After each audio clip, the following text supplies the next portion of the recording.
that is a very strong signal of product market fit.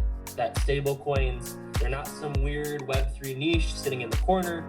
Stablecoin payments are going to integrate into our everyday lives, into businesses, into contracts, and cross-border payments. It's here to stay.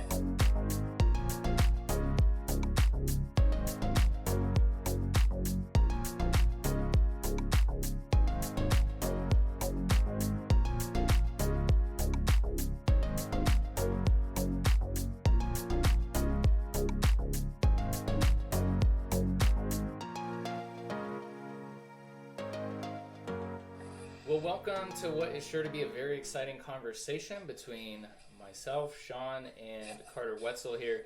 We're breaking down a report from Truffle VC looking at the future of crypto payments, and it is a beefy and brilliant 24 pages put together by Kayla Phillips. It's really a niche that not a lot of people are talking about, and we're excited to dig into some of the insights and even some areas that maybe we would have liked to see in the report. If you haven't met me before, I'm Sean. I do a lot of content, marketing stuff with Shade, and excited to jump into this with Carter. Yeah, thanks so much, Sean, for putting this together. Like when we both saw the report, I think we immediately got excited because I haven't seen anyone go this in depth on payments, and we've always viewed Silk as this global currency that would help solve the cross-border payments problem. And to see Silk referenced in the report, it was like, we got to dig into this. We got to sit down and do a standalone episode covering the research. Yeah. So when you first dug into the report, what got your heart beating a little faster? Anything that kind of moved you up out of your seat that just really intrigued you at first glance? So I think the thing that intrigued me was how many big moves are being made from traditional Web2 payments companies, right? Mm-hmm. So Shopify partnered with Solana. And so people are able to, with USDC on Solana, interact with Shopify. That's crazy. No, it's bear market, so people don't talk about these things. Like, think about how big of news it would have been even like 3 years ago to have Shopify and stablecoin payments be a thing. PayPal launched its own PYUSD. So now they're bringing stablecoins to PayPal.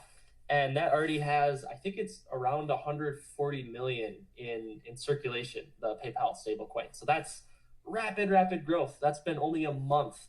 And think about how many normal folks and normal businesses use PayPal. Visa also started its pilot program with WorldPay and Nuvei. That's another Solana-based project. So Solana seems to be very kind of like a centerpiece for payments. And then recently, X, formerly known as Twitter, also acquired a specific US license to add crypto payments to its platform. So what stood out to me is these are behemoths. These are the people that are at the top of the game. They have the majority of the users and the market capitalization. And when you see those big players going and creating stable coins, that is a very strong signal of product market fit. That stablecoins, they're not some weird Web3 niche sitting in the corner. Stablecoin payments are going to integrate into our everyday lives, into businesses, into contracts, and cross-border payments. It's here to stay. Yeah. Yeah, and she writes that it just in the next few years, 80% of global finance leaders starting to incorporate crypto into their businesses. And then over the next 5 years, we expect a 22x in the total stablecoin market cap. But I'm going to be honest here, and I think the answer to this question is part of why this gigantic niche flies under the radar a little bit, especially when compared to the newest L1 doing this or that. When I first heard about stablecoins was getting into crypto, I thought, well, that's the most boring thing I ever heard. Like, why would I want stablecoins? Why would I be interested in that? I'm here for the volatility, baby. So do you think that is sort of this little sneaky parasite that is part of I don't want to say part of a disease, but how much of that exists, do you think, in the sentiment of like an average crypto user? Is that a thing? Well, I think one of crypto's flaws is from, we'll say, like 2018 to 2022, there was really this phase where people cared more about speculation than they did about utility and real world impact. And I think as a result of that, people lose track of how the technology is actually capable of impacting our everyday lives. So, and that's kind of a cultural problem. But the ironic part is, like, the Web 2 folks, they don't care about the speculation, but then they see the stablecoin, they see that it's significantly cheaper to transact, they see the finality guarantees that a blockchain can give, and they're like, oh, like that's amazing. And meanwhile, the Web 3 people are over here with their degen yield farms. It's like, is that going to change the world? I'm pretty sure payments, the $1.6 trillion industry, I'm pretty sure that's where a lot of change is going to happen. Yeah, and especially when you realize that it's 2.24% like cut that's being taken from credit card companies, for example. So you're talking, when you talk about the benefits of what's taking place here with crypto payments, it's instant settlement. It's like massively, exponentially cheaper transactions. You could just pile on the benefits. What else would you add to that list that comes to mind? I would also add the trackability of it all, right? Sure. Like, there's a lot of businesses that their payments are chaotic. They have entire audits to come in and figure out what happened. And a blockchain is a perfect record of payments. It's an immutable record of payments. So I think that immutability for these large business transactions is incredibly valuable, and it's on a neutral playing field. That's not some centralized intermediary taking a huge cut. You have to trust their customer service. You have to trust, all of that extra weight of what comes with a centralized entity. And instead, you can just have a peer-to-peer decentralized network for payments. It makes so much sense. Yeah, that's good. And then I know one of the things that obviously excited us was that, hey, Silk was mentioned multiple times in this report here. Also curious why you think Silk made the cut. I mean, this is about like bleeding edge. These are the innovative projects to watch when it comes to crypto payments. And Silk was in there 2 times. So that's kind of a big deal, and I want to get your take on that. She mentioned in a section on flat coins, Brian Armstrong recently said, he made a whole big video and shared, like, man, if I could build one thing right now, if I was not the CEO of Coinbase and I could start a project, I would build a flat coin. I would build something that wasn't tied to the US dollar and the unacknowledged risk there, and I build something that could beat inflation and preserve purchasing power over time. And he goes into quite a bit about the risks of USDC, which is interesting since Coinbase and USDC are kind of married together in a sense there. So she's talking about that in flat coins. And then in new stablecoin models, she points out 2 models: Mountain Protocol, USDM, new stablecoin entrant offering 5 APY yield bearing on UST bills, and then Silk, a private by default decentralized stablecoin, she writes, similar to DAI, on Cosmos, pegged to a basket of currencies and commodities. Today, the basket includes 6 currencies: USD, CAD, JPY, BTC, Euro, and gold. So how did Silk make it into this report, and why do you think it's included as this significant puzzle piece in the future of crypto payments? Fundamentally, the future of the US dollar is a question mark. We don't know what the United States economy is going to look like in 50 years, 100 years, or 200 years.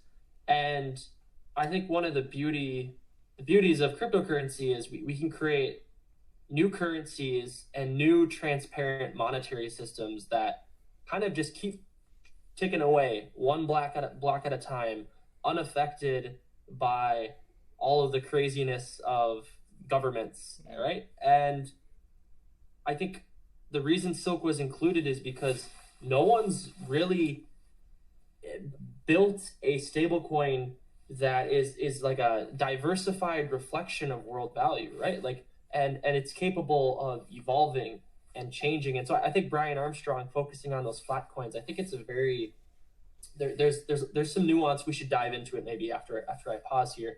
But flat coins are very expensive and in some ways kind of they're a hard thing to actually build, where silk kind of treads the middle ground between currencies and a flat coin, and we can dive more into that in a bit. Yeah, well, just take us there right now about how it fits into that, because you're drawing a distinction, kind of a line in the sand between silk and other flat coins. So what would you say is the core distinction there? So every stable coin represents a liability on a balance sheet, as in you have to be able to sell that stable coin or redeem that stable coin for a corresponding amount of value. And a liability is a debt essentially owed. And so the problem with the flat coin tracking inflation is that the value of the debt is constantly increasing, and it's doing that at actually like a very aggressive rate. And so that means there has to be some counterparty, some other individual that was willing to lock up assets and account for those liabilities that are actually appreciating in value at a very aggressive rate. So that's why I personally believe flat coins are going to be very difficult to grow because of that inefficiency there. It's a form of leverage in the system. Whereas silk, we're not trying to track and stay on pace with inflation itself. So silk is instead kind of focused on volatility minimization. That you have the US dollar is doing its thing, the Canadian dollar is doing its thing, and silk is able to, because it's mapping onto all of these pieces, instead of trying to decide should I hold the US dollar or the Canadian dollar, you can instead hold silk as this nice basket that reduces the volatility. And as a result of its diversification with gold, with Bitcoin, it also has inflation resistant properties, but it's not trying to directly map onto tracking inflation and being a perfect hedge against that, because that's incredibly expensive to do, and that's actually a piece of leverage in the system that can impact the solvency of the system. So I think flat coins, brilliant idea. I think silk straddles the line between a flat coin and a non-basket peg stable coin really, really well. Yeah, that distinction really makes sense. So you could say silk is doing many of the same things that a flat coin does, but it's doing it very differently. By the definition that you're giving of a flat coin, it is tied in some way to inflation data. Like a lot of projects are specifically tracking inflation data, and then their stablecoin is doing stuff based off of that. With silk, the goal is certainly to beat inflation, to preserve purchasing power, but it's not doing that with inflation data. It's doing that with this curated basket with 4 currencies, and then a little bit of volatility with that gold and Bitcoin that are storing value and appreciating over time. So that's a helpful breakdown. I think the basket is, as you know, and you've thought about for years now, that is a significant differentiator between a fiat derivative. And we know, in fact, the Fed recently said, and I saw you tweet about it, they have some words that seem almost a little ominous when it comes to the scrutiny that could be coming down from on high against single USD pegged stables. This was in the opening comments of a recent speech. He says, stablecoins, as I've said in other remarks, need to be regulated. When an asset is pegged to a government-issued currency, it is a form of private money. When that asset is also used as a means of payment and a store of value, it borrows the trust of the central bank. So the Federal Reserve has a strong interest in ensuring that any stablecoin offerings operate within an appropriate federal prudential oversight framework so they do not threaten financial stability or payment system integrity. We also have provided guidance to the banks that we supervise on how they should engage with their supervisors when considering use of these products.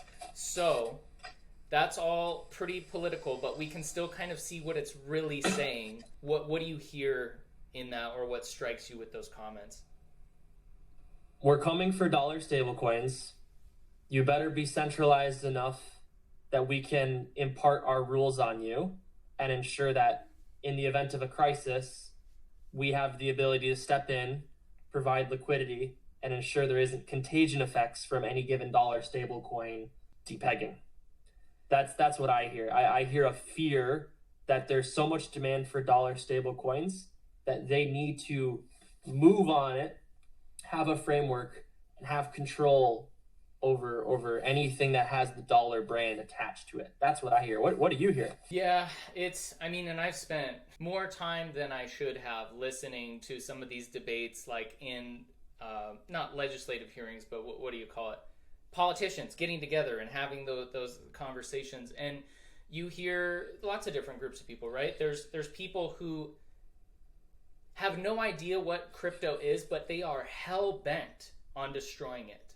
Like a infestation of cockroaches in America. They view it as that poisonous and malicious to our society. And it's just, it's bizarre to watch people spit that much venom at crypto. And then you see other people who almost are seizing, with stablecoins specifically, they're trying to seize this as an opportunity to perpetuate dollar dominance globally, because they can see, right, that in many ways it looks like, oh, we might have a new economic superpower like over across the Pacific Ocean there, and they might be taking the top spot in the next 10-15 years. Like, we see that other countries are like, some of the numbers of USD trade are starting to like dwindle in a way that we'd rather not be seeing as the case. So it's like stable coins, in some sense, they see as this chance to keep the dollar going instead of a Web 2 world. Like, how do we keep the dollar dominant moving into Web 3? And but then to your point, there's a lot of fear, I think, associated with how that happens, because shoot, what if we break the system? Like, what if, as we're building the plane in the air and we're flying it here, what if we mess something up and we break the dollar because we let too much stablecoin liquidity tied to the US dollar like crash the system in ways that we weren't prepared for? That's what I hear. Yeah. I think that's a great summary. Dollar dominance, instability risks, and then some political motives as well. I think, what's really interesting is in the 70s and 80s, there was something called the euro dollar that emerged in Europe. And essentially what the euro dollar was is there's these private banks in Europe that they would over collateralize. They'd put up a bunch of other assets, and essentially they would mint out $1 US that could be redeemed and turned back in for these non-US dollar assets. There was so much demand for the dollar in Europe that euro dollars grew exponentially, and eventually they realized, okay, we need to start having more dollar reserves in order to back the expansion of the euro dollar. The United States government eventually realized, like, wow, the euro dollar is growing so aggressively that like there is knockoff effects if there's some sort of run on the bank with liquidity, and there started to be a liquidity crunch around euro dollars redemptions. And so then the United States government opened up a credit line to a bunch of these European banks that had credit lines opened up to these private banks, and they pretty much said, like, US government now fully backs like the euro dollar. And people don't know this, but there's actually more euro dollars in circulation than regular dollars. So the euro dollar is this quiet, absolute behemoth. And at this point, there's so many euro dollars that they're just treated as dollars. Like, it's so interchangeable, the liquidity of these two systems. But I think it's going to be a similar model. Things like USDC, things like PayPal's stablecoin. I don't think I would count Tether as a part of that category because of its regulatory ambiguity, and it's not really like United States aligned. But I think these stablecoins are going to absolutely explode with growth in terms of demand, and the United States government is going to want to open up a credit line to something like Circle, right, in order to ensure that everyone knows that USDC, it is backed, it is rock solid. And I think that would be a really good thing for the growth of centralized stables. However, the difference between the euro dollar scenario that I gave and this current paradigm is that there's these kind of Rambo decentralized stablecoin issuers, right? These dollars that are being expanded and grown, and they're not a centralized entity that the government can go to and say, hey, follow these rules. I'll open up the credit line. I'll ensure that your dollar is 100% solvent. And that's the showdown that's going to happen. I don't think the United States will let dollar branded decentralized stable coins fly. Now, it's possible if with really good regulation and really good legislation that understands the value of decentralized stablecoins, the United States has an opportunity to perpetuate unstoppable US dollars that are transient of borders. That means you can go to censorship resistant places like North Korea, right? Like, that's insane that the United States can extend its leverage monetarily to anyone with an internet connection in an unstoppable censorship resistant manner. What a huge opportunity. But knowing what I know about governments, knowing what I know about people, the odds that they're able to understand that opportunity is quite low.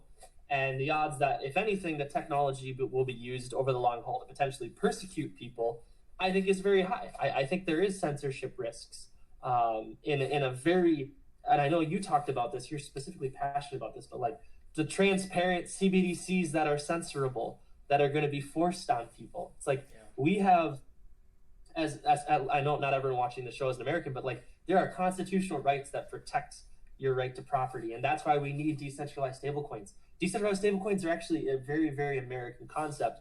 And I actually think Silk is the most freedom-loving currency that's maybe ever been made outside of Bitcoin. Like there are different categories. They're two different ideas. But the world needs an unstoppable currency that is very, very global and very neutral, and I think that's the opportunity Silk has. Yeah, I'm with you. I'm on the wagon. I think there's general crypto users. When people are talking about stablecoin regulation in the landscape right now, there's people who are either naive and just, well, USD, they already won. Like USDT, we don't need anything else. This is obviously the future of stablecoins. We already have it in the palm of our hand. 10 years from now, it'll still be USDC and USDT. Which is a logical fallacy in so many ways. So there's that approach. And then there's people who are just shaking in their boots, like fearful at the prospect of the wrath and regulation that could come on high and just crush stablecoins. But I think specifically with Silk has some impressive body armor, adaptability, the ability to evolve. Like, speak to that a little bit for people who maybe aren't as clued in to why Silk, wouldn't necessarily fall under this display of regulation. Yeah, I mean, so the first piece is that Silk is not directly pegged to the dollar. So that's protection number one. It's a strong argument that it's a diversified basket. So you can't really go after it as a dollar stablecoin when the majority of the basket, greater than 30, so it's 65% of the basket isn't even tracking the dollar. So like it's already kind of in its weird outside of dollar stablecoin category. The second piece is that Shade Protocol, the decentralized governance, will have the ability and has the ability to evolve what Silk is tracking. So if the US government said, hey, Silk is including the dollar, we're coming after you, the Shade collective community could be like, actually, 2 weeks later, we voted to remove the dollar from the basket. Yeah. You have no purview anymore. There's no dollar involved at all. It's literally just, it's not a dollar at all in any capacity. And we can add new assets, we can remove assets, we can change weights. So this level of flexibility has never, ever been done. And Silk's been, as a concept, has been around for 2 years now, and still no one has moved to replicate what Silk has done. It's still a city on a hill in its own right. Yeah, I mean, I had done some research on the history of Basket Peg and private, and like you go back, and there's a couple people who tried to do Basket Peg, and it failed for a variety of reasons. There's always complex factors, right? We've had, I think a couple private stable coins, but Silk is the world's first ever private and Basket Peg stablecoin. And you think oh man, that's pretty cool. But then you bring in this adaptability factor, and I hope people understand just how incredible that it is. It's the definition of anti-fragility, like things that can gain from chaos, right? So any macro scenario that someone could imagine, any kind of black swan, like you said, within a week or two, Silk is able to adapt the value that it is tracking so that it reflects global value and preserves purchasing power. It is money that can evolve versus if on the opposite extreme side, 99% of current stable liquidity is paired to the US dollar, and you take away the US dollar from that equation, what does USDC have? Well, they've got nothing. Even in some of the new flat coin models, I know there was one piece mentioned in the report that I'm not super familiar with, but it was the USDM, the idea that's using T-bills. I've seen a couple projects doing this, and I'd love to get your take on it if you have one. Camp out there for a minute. When I hear that, okay, my stable isn't just pegged to USD, it's pegged to US dollar debt. It's pegged to government debt, government treasuries. Oh, and I can earn 5% on that. That isn't super compelling to me. Is there something I'm missing there, or do you have a take on that at all? I mean, I think the biggest piece is someone has to be a custodian of those US treasuries. So it's like a decentralized stablecoin backed by US treasuries, by definition, isn't a decentralized stablecoin, in my opinion, because such a large percentage of its collateral backing is tied to some real world entity that is, a part of a complex from on-chain to dollars to treasuries back and forth. Like, it's a lot of risk to add in a yield and undergirding to the stablecoin. Is it great for profitability? Of course. But if profitability was the gold standard for decision making when it comes to developing long-term resilient attributes, then that's a worrisome thing if that's how we're going to make decisions. So I think there are attributes that are more important than profit. Yeah. And that's the risk of chasing yields like treasury bills and trying to bridge that gap. Yeah, that's a good way of putting it. One of the attributes of the future of crypto payments that I know you and I are super passionate about is privacy. And we didn't see a whole lot on that in the report, to be honest. I mean, I think there was one mention of it in relationship to FedNow, like, oh shoot, this could lead to surveillance, from the government. Basically, there's not going to be any privacy with those payment rails.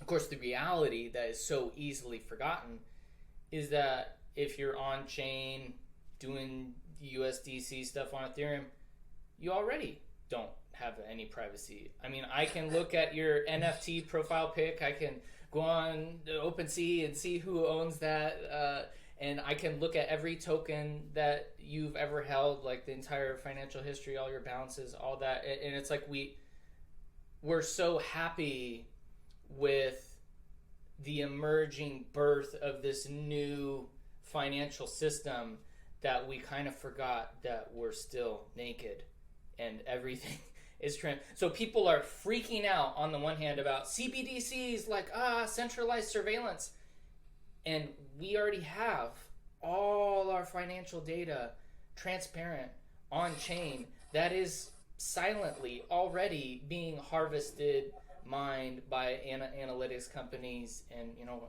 I'm not conspiratorial or whatever, but I mean the government could easily look at that if they wanted to. So thoughts on like privacy as it relates to the future of crypto payments? Are people going to figure out how critical that is? I was talking to a Web3 company just the other day, and I was bringing up Silk in terms of the importance of payments.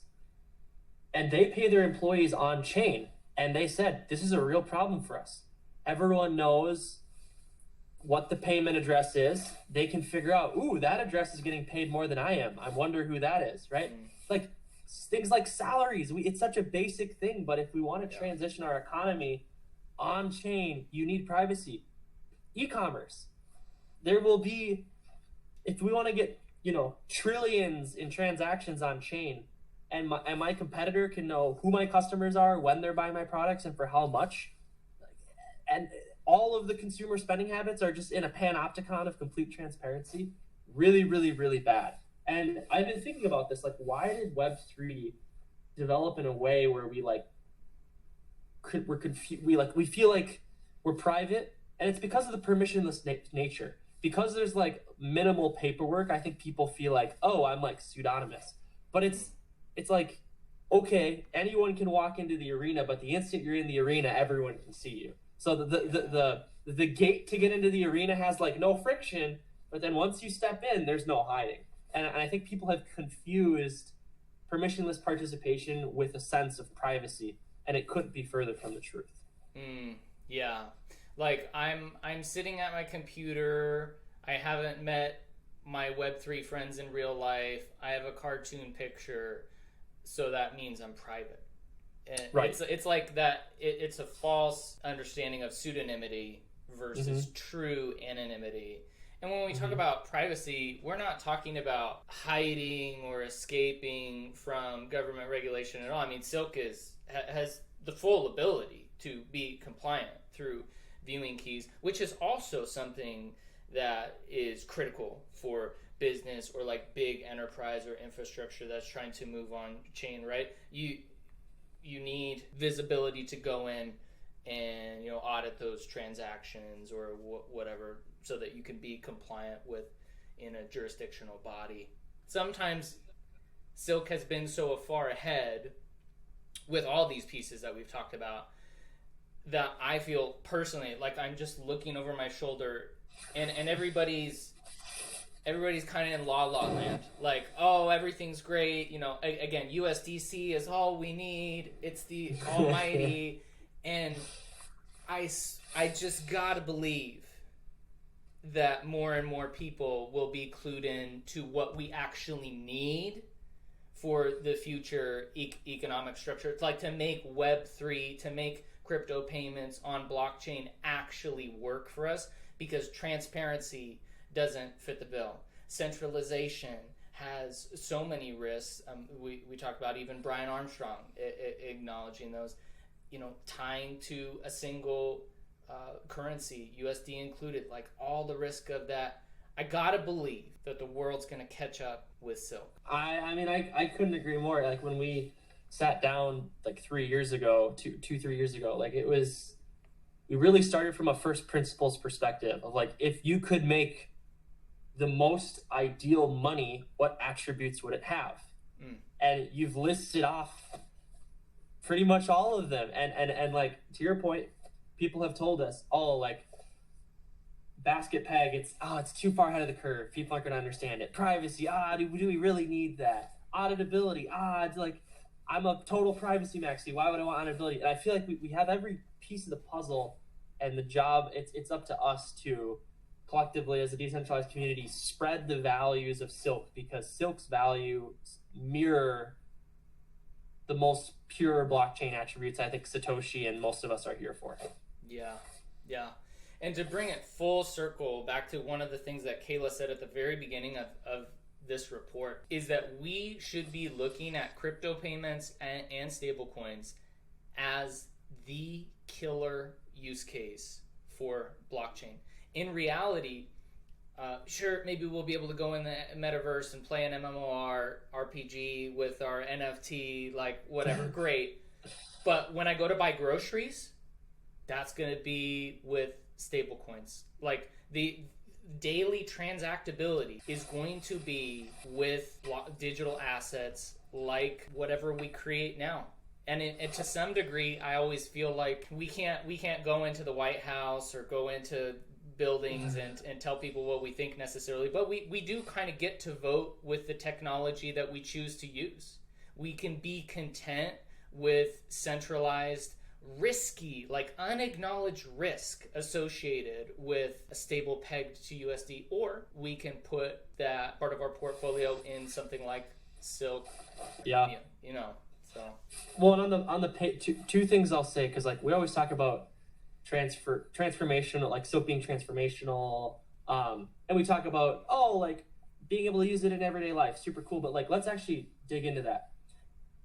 Stablecoin payments are anywhere from 2 to 2.5% cheaper than a credit card transaction. Yeah. What does that mean for the world? What that means for the world is that when you go to the store and you buy something, the store has to raise the prices on products by that 2.5% to offset the cost that they have to pay to the payments network to allow for you to seamlessly swipe your card. So, stablecoin payments come to everyday life. That means products across the board are 2% cheaper. Think about how much money is returned to we the people if you had a 2% discount on every purchase in your entire life. Think about how much money is returned to hundreds of millions of people across the entire world. That is transformational technology. Another one is people who hold the dollar. Inflation, anywhere from 5 to 8%. It really depends on what data source you're looking at. You're sitting there in your bank account just holding dollars, and a year goes by, and suddenly everything is more expensive, but you have the same amount of money in your bank account, and your dollars are buying less of what it could have a year ago. Yeah. Silk is transformational because you hold that silk, and that inflation is not chipping away at you at the same rate as if you just held dollars. So we are saving people potentially hundreds and billions and one day trillions of dollars because we are providing the future of finance. Yeah. And what's so fun about it is it's not a theoretical, like, oh, one day maybe we might get there. Silk might be able to do that.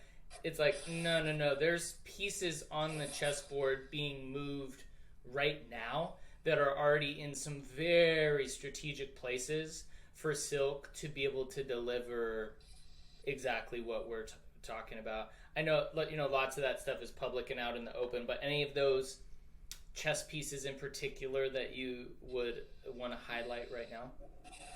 Oh man, there is a lot of chess pieces, and it's like an impossible battle in the sense that we're so small, but those are the most exciting fights. That's what transformational technology that is able to, completely flip the table of the existing system. Like, that's part of the excitement. That's why the community is drawn to this, because we all see what it could be. Yeah. I do think being able to bridge blockchain technology to buying something in your everyday life with Finna cards, I think that's going to be the first example of like, wow, like this stablecoin on chain can be meaningfully used in everyday life.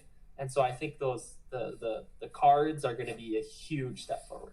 As we start to land the plane here, anything else? I think it's just always a good wake-up call to understand the differentiation between stablecoins, payments, and decentralized finance.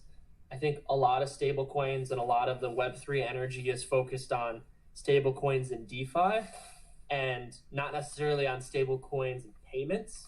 And so I think if Silk can focus more so on the payments than some of its localized competitors, and is able to give attention to all three categories. You got to give attention to all three categories and really bridge across all three seamlessly. I think that's where we're going to find that product market fit, and that's where you'll see Silk go from 3 million in circulation to 100 million in circulation. I think once we find that sweet spot, I think it's going to move really fast. Yeah, that's a really the picture that came to my mind as you share that. I want to say like in the 1800s maybe, as they were doing railroads in Britain, in Europe, like at first there was not initial standardization.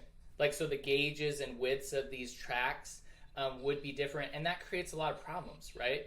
Kayla points out in the report that that's kind of what blockchain and crypto payments feels like right now. It can be a really, you mentioned these three categories of stables, DeFi, and payments. Like the transitions between those different terrains, it can feel really jarring, bumpy, bad UX.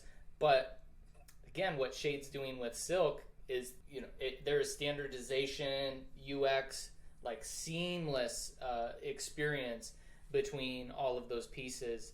It's like, I don't want to say the word bank because it's a dirty word to some who are like trying to be bankless, but it is almost like a decentralized bank is being born in front of our eyes that all of the financial instruments and tools that we would expect from TradFi, we now have the ability to taste those on Web3, including with all benefits of Silk that we just went on about. The railroad tracks being standardized. And all we can do is keep building one day at a time. And people like to say most overnight successes didn't happen in a night, right? Like it'll be, maybe it's 2030 when Silk finally has its breakout moment. And that's okay. Because I believe that time, like if you're building something with a really strong foundation, time is on your side. Because every day that chips by is another day, another data point where people can look to and say, wow, Silk maintained its peg. Wow, Shade Protocol has gone, Lord willing, unhacked, untouched in that term. Wow, there is more and more volume, more and more users that have used this decentralized private bank financial ecosystem, right? So whether the growth happens in a year or it happens in 10 years, we're going to keep building. And if you have a strong foundation, time is on your side. Boom. That seems like a mic drop. I mean, don't drop that mic you're on, but that is a true mic drop. I mean, people are seeing Silk, and however long the road is ahead, however many miles that journey is, like more and more people are seeing what's been built, and that's why Silk is in this report. Like plain and simple, it made the cut as far as like a bleeding edge technology that is one small puzzle piece in the future of crypto payments, like the future financial infrastructure for our planet that we share. Silk is a pretty cool part of that, which is, it's great that that's being seen. Thanks for all your insights. As always, Carter, it's great to get the knowledge dropped and fun to chat about this with you. And again, for all our listeners, please check out the full report if you're interested in that in the video description, and the summary we've got there too. We'll catch you next time. Thank you for having me on, Sean. Yep, thanks. Have a good one, guys. See ya.